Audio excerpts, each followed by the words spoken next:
नमस्कार. आज हिंदू नववर्षाचा गुढीपाडवा हा सण आणि उद्या आहे मुस्लिमांचा रमजान ईद. आज आणि उद्या दोन्ही धर्माचे लोक आपापला सण साजरा करणार आहेत. हिंदूंसाठी आजचा दिवस हा खूप महत्त्वाचा आहे. हिंदू नववर्षाच्या शुभेच्छा. हिंदूंचं नवीन वर्ष आजपासून सुरू होतं आहे. आज तारीख आहे 30 मार्च 2025 आणि विशेषतः गुढीपाडव्याला प्रत्येकजण एक संकल्प करतो. काही जणांचे खाजगी असतात, काही जणांचे कौटुंबिक असतात. आणि माझ्या बाबतीत आणि तुमच्या बाबतीत जर बोलायचं तर मग ते हिंदू असू देत की मुस्लिम असू देत, म्हणजे आजचा सण असू देत की उद्याचा सण असू देत, इतर कोणत्याही धर्मियांचा असू देत, वर्षभर आम्ही वेगवेगळे सण गुण्यागोविंदाने सगळे साजरेच करत असतो.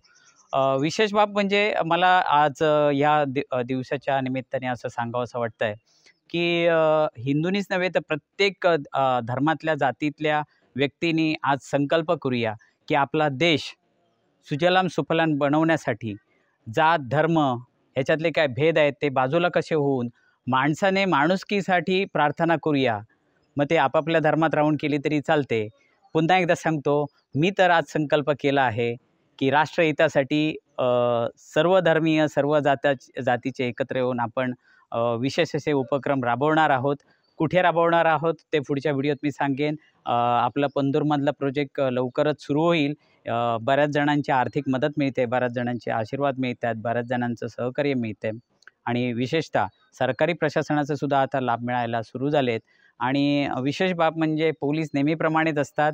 यंदा आमचे जे राणे आहेत पालकमंत्री, त्यांच्याकडे आम्ही प्रकल्पाचे कागदपत्र सुपूर्द करणार आहे. आणि सिंधुदुर्ग जिल्ह्यात विज्ञान पर्यटनाचा संकल्प राबवल्यास त्याचे काय सिंधुदुर्ग जिल्ह्याला फायदे होतील आणि सिंधुदुर्ग जिल्ह्याचं नाव कसं सातासमुद्रापार जाईल याचाही आराखडा लवकरच मी देणार आहे. तर पुन्हा एकदा मी सांगतोय, आज आहे गुढीपाडवा, उद्या आहे ईद.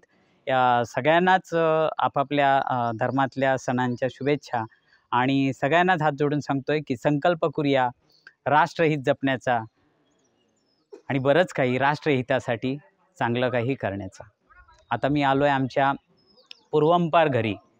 पूर्वंपार घरी तुम्ही पाठी बघू शकत असाल की विशेष बाब म्हणजे विठ्ठल बाबाजी राणे आमचे आजोबा यांची आज 12 वर्षानंतर वर्सल आज आमची चालू झाली आहे. कोकणात वर्सल नावाची म्हणजे वर्सल पद्धत आहे आणि हे आमचं कुटुंब ईश्वर कृपेने आणि आमच्या कुलाचार सगळ्यांच्या आशीर्वादाने वर्षानुवर्ष आमचा एकोपा असा टिकून आहे आणि 12 वर्षानंतर वर्सल आहे.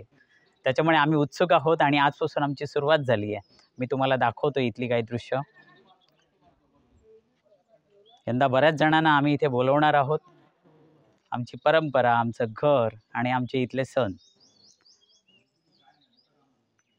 दाखवतो मी पुढच्या व्हिडिओत.